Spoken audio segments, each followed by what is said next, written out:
Assalamualaikum warahmatullahi wabarakatuh. Salam bahagia, Ibu Bapak Guru hebat.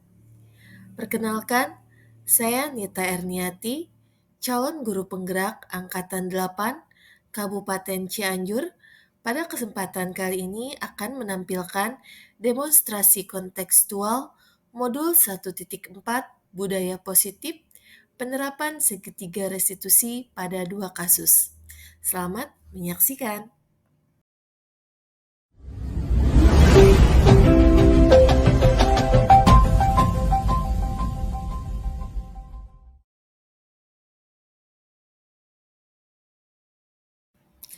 Sebelum kita mulai pada contoh penerapan segitiga restitusi, kita harus tahu terlebih dahulu apa itu restitusi. Restitusi adalah proses menciptakan kondisi bagi murid untuk memperbaiki kesalahan mereka, sehingga mereka bisa kembali pada kelompok mereka dengan karakter yang lebih kuat. Restitusi membantu murid menjadi lebih memiliki tujuan, disiplin positif, dan memulihkan dirinya setelah berbuat salah. Restitusi bukan untuk menebus kesalahan, namun untuk belajar dari kesalahan. Diane Gosson dalam bukunya Restitution, Restructuring School Discipline telah merancang sebuah tahapan untuk memudahkan para guru dan orang tua dalam melakukan proses untuk menyiapkan anaknya untuk melakukan restitusi. Dan langkah itu bernama segitiga restitusi. Ada 3 langkah dalam segitiga restitusi. Yang pertama, menstabilkan identitas. Kedua, validasi tindakan yang salah. Dan ketiga, menanyakan keyakinan. Langkah pertama yaitu menstabilkan identitas. Berdasarkan prinsip bahwa membuat kesalahan adalah bagian dari proses pembelajaran. Tujuan dari menstabilkan identitas adalah mengubah identitas anak dari orang yang gagal karena melakukan kesalahan menjadi orang yang sukses. Selanjutnya, langkah yang kedua yaitu validasi tindakan yang salah. Berdasarkan prinsip, setiap tindakan yang murid lakukan pasti mempunyai tujuan, dan itu dilakukan untuk memenuhi kebutuhan dasarnya. Tujuan dari validasi tindakan yang salah adalah untuk menemukan cara-cara efektif untuk memenuhi kebutuhan dasar tersebut. Selanjutnya, langkah yang ketiga atau langkah yang terakhir yaitu menanyakan keyakinan. Berdasarkan prinsip nilai-nilai kebajikan yang siswa percaya dan berpindah menjadi orang yang dia inginkan dan kehidupan yang dia inginkan. Tujuan dari menanyakan keyakinan ini adalah untuk mengubah stimulus respon menjadi posisi kontrol. Bapak Ibu guru hebat, berikut ini adalah statement-statement yang biasanya digunakan oleh guru di setiap langkah segitiga restitusi. Yang pertama di langkah pertama yaitu menstabilkan identitas, guru biasanya mengatakan, setiap orang pasti pernah melakukan kesalahan. Atau kita juga bisa mengatakan, kamu bukan satu-satunya yang pernah melakukan ini. Itu statement yang biasa diucapkan di langkah yang pertama atau langkah menstabilkan identitas. Next, langkah yang kedua, validasi tindakan yang salah. Biasanya statement yang dikeluarkan adalah, kamu tentu punya alasan mengapa melakukan itu. Atau statement, adakah cara yang lebih efektif untuk mendapatkan apa yang kamu butuhkan? Itu adalah beberapa statement di langkah yang kedua. Dan terakhir, statement yang digunakan di langkah menanyakan keyakinan. Keyakinan kelas apa yang telah kita sepakati? Atau guru juga bisa bertanya, kamu ingin menjadi orang yang seperti apa? Itu adalah beberapa pertanyaan atau statement yang biasanya digunakan oleh guru di setiap langkah segitiga restitusi. Oke, sekarang kita sudah mengetahui apa itu restitusi dan bagaimana langkah-langkah di segitiga restitusi.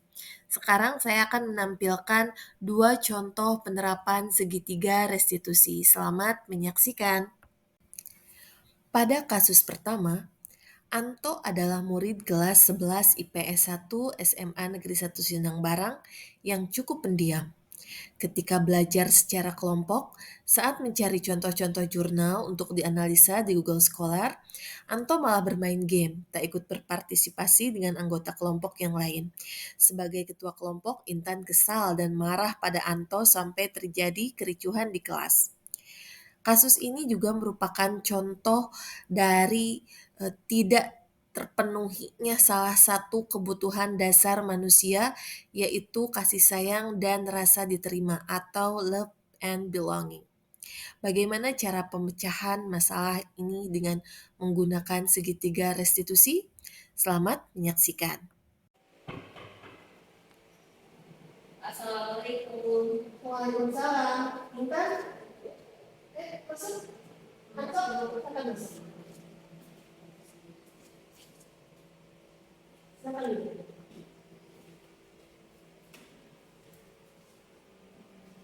Anto, Intan, apa kalian tahu apa alasan ibu memanggil kalian ke sini? Tahu Bu, karena kami bertengkar di kelas tadi sampai membuat kericuhan. Sebab kesal sama Anto. Anto, kesalahan apa yang kamu lakukan sampai membuat Intan besar? Bukan tadi Anton bermain game saya kan dan teman-teman lagi berkelompok. Oh, jadi kamu sadar kalau apa yang kamu lakukan itu kesalahan? Ya bukan kalau itu salah, makanya pasti tanam dari Anton atau banyak apa-apa. Apalagi paling perempuan kamu tidak atau marahin atau paling kita perempuan. Anto, Intan, tidak ada manusia yang sempurna. Berbuat salah itu tidak apa-apa. Kita bisa menyelesaikan ini. Ibu tidak tertarik untuk mencari siapa yang salah dan siapa yang benar. Tapi ibu ingin mencari solusi dari permasalahan ini. Iya Bu, Tapi semua yang kita lakukan pasti ada alasannya kan? iya Bu. Kalian juga pasti punya alasan mengapa kalian bisa begitu. Anto, kamu patut bangga pada dirimu sendiri karena kamu sadar kalau kamu salah, sehingga kamu tidak ikut emosi ketika Intan memarahi kamu. Dan Intan, kamu boleh mempertahankan sikap ini, tapi kamu harus menambahkan sikap yang baru. Ibu juga kalau ada di posisi kamu sebagai ketua kelompok, melihat anggota kamu malah menggigit, itu sama akan merasa seperti kamu. Iya Bu. Tapi sekarang ibu mau tahu alasan Anto kenapa bisa memimpin ketika belajar kelompok. Saya hanya merasa cumanya pas kalau saya dia punya kelompok pasti gak didengar kita sama teman-teman yang lain. Sebelum-sebelumnya juga kayak gitu, kalau Anton ngasih pendapat atau ngasih saran pasti gak didengar. Jadi ya udah aja mending daripada ngerjain tugas kelompok. Benar begitu Intan? Iya Bu. Maaf Anto kalau selama ini kalau berasa seperti itu. Nah sekarang Intan sudah tahu alasan Anto tidak ikut membantu kerja kelompok. Kalau bagian ya, dan Anto juga menyadari kalau dia bersalah. Sekarang ibu mau tanya pada kalian, apa kalian masih ingat keyakinan kelas kita? Kalau masih ingat, coba keyakinan kelas yang mana dan apa nilai-nilai kebajikan yang telah kita sepakati bersama. Bertanggung jawab. Saling menghargai, Tanggung jawab dan saling menghargai. kira-kira apa yang kalian lakukan itu sudah sesuai dengan keyakinan kelas dan nilai-nilai kebajikan belum? Tidak Gitu. Nah, ternyata kalian sadar kalau yang kalian lakukan itu tidak sesuai ya dengan keyakinan kelas kita. Lalu, apa kalian punya solusi untuk masalah ini? Punya Bu. Apa? Saya minta maaf karena tidak mendengarkan saran dan pendapat Anto sampai yang merasa sedih seperti itu. Dan kedepannya saya akan mendengarkan pendapat dan saran dari anggota saya. dan juga minta maaf ya Intan, seharusnya aku tidak termainkan ketika kerja kelompok atau ngelakuin itu karena tidak dianggap kalau aku ngasih saran atau ngasih pendapat pasti tidak dianggap sama Intan dan teman-teman. Tapi kedepannya atau gak bakal kayak gitu lagi atau bakal disiplin dan atau bakal mengerjakan tugas atau sebagai anggota kelompok. Baik, Ibu apresiasi untuk tanggung jawab kalian. Kalian sudah menyadari apa kesalahan kalian dan kalian sudah tahu bagaimana solusi untuk hal ini. Sekarang kalian sudah saling memaafkan kan? Sudah kan? Ayo saling memaafkan. Bu, maafin Intan ya Anto. Ya, aku juga minta maaf ya Intan. Oke, bagus kalau saling memaafkan. Ibu tahu kalian anak-anak yang baik dan kalian akan melakukan keyakinan kelas dengan baik. Dan sekarang kalian boleh kembali istirahat waktu ibu masuk kelas ya. Terima kasih Bu.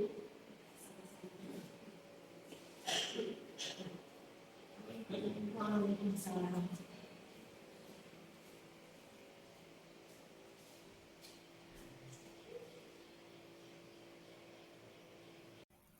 Next, kasus kedua. Asti Astiana adalah murid kelas 12 IPA 4 SMA Negeri 1 Sinang Barang yang rajin. Namun akhir-akhir ini Asti sering datang terlambat dan hari ini Asti sampai ketiduran di kelas saat kegiatan belajar berlangsung. Ibu Bapak Guru, kasus kedua ini juga merupakan contoh dari tidak terpenuhinya kebutuhan dasar manusia yaitu kesenangan atau fun. Jadi anak mencari cara yang kurang tepat untuk memenuhi kebutuhan dasarnya. Bagaimana cara menangani kasus ini dengan penerapan segitiga restitusi? Selamat menyaksikan.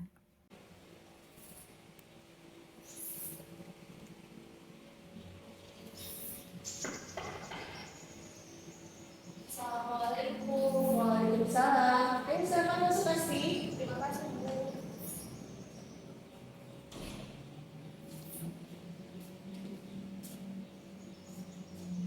Silakan Bu.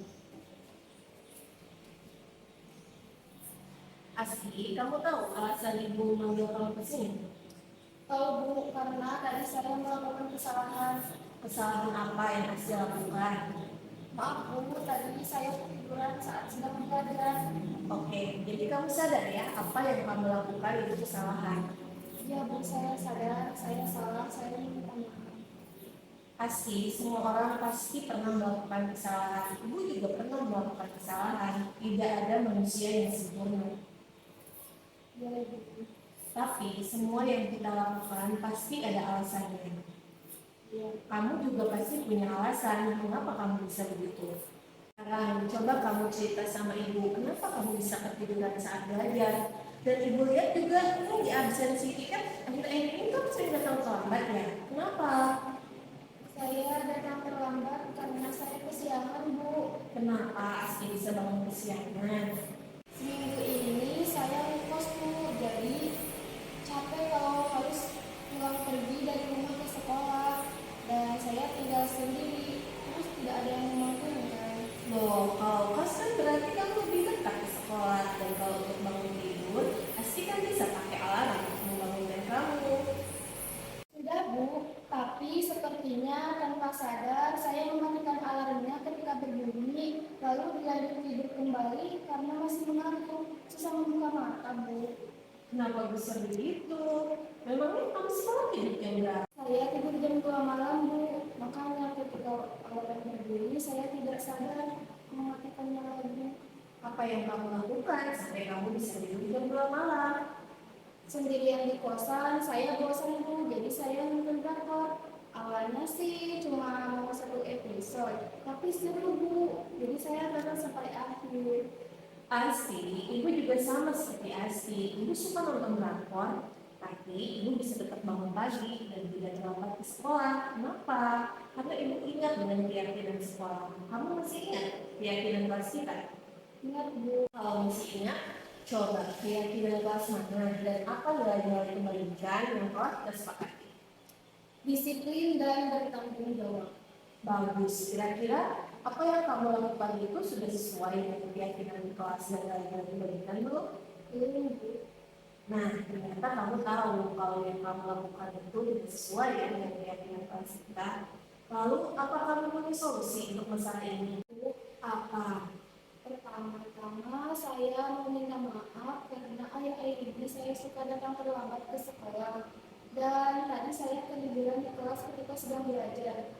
Kemudian saya akan lebih mengatur lagi waktu tidur saya. Oke, jadi kamu tidak akan tidur larut lagi ya? Baik, Ibu apresiasi untuk tanggung jawab kamu. Kamu boleh nonton drakor Asti, kamu boleh nonton drakor yang kamu suka. Karena itu salah satu kebutuhan dasar kamu, yaitu kesenangan. Ibu juga suka nonton drakor kok. Yang penting kamu bisa manage waktu dengan baik sehingga tidak merugikan diri kita sendiri. Ternyata semua saling berhubungan kan, karena tidak bisa mengatur waktu dengan baik untuk memenuhi kebutuhan kesehatan kamu dengan nonton drakor, akhirnya kamu bangun kesiangan dan akhirnya terlambat masuk sekolah. Lalu kamu ketiduran saat belajar, betul? Jadi coba sekarang sebutkan sekali lagi bagaimana cara pemecahan masalahnya sebagai solusi untuk masalah ini. Saya akan mengatur waktu saya lebih baik lagi untuk memenuhi kebutuhan kesehatan saya. Saya juga tidak akan menonton drama terlalu malam yang menyebabkan saya datang terlambat ke sekolah dan mengantuk di kelas. Saya meminta maaf. Iya sih, Ibu tahu kamu anak yang baik dan akan melakukan kegiatan kelas dengan baik. Sekarang kamu silakan kembali istirahat ya. Baik, terima kasih Bu. Assalamualaikum. Waalaikumsalam.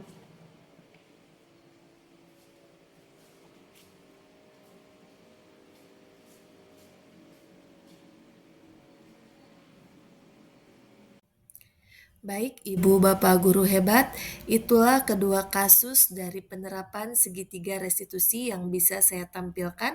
Selanjutnya saya akan menampilkan tanggapan dari murid-murid terhadap pelaksanaan segitiga restitusi.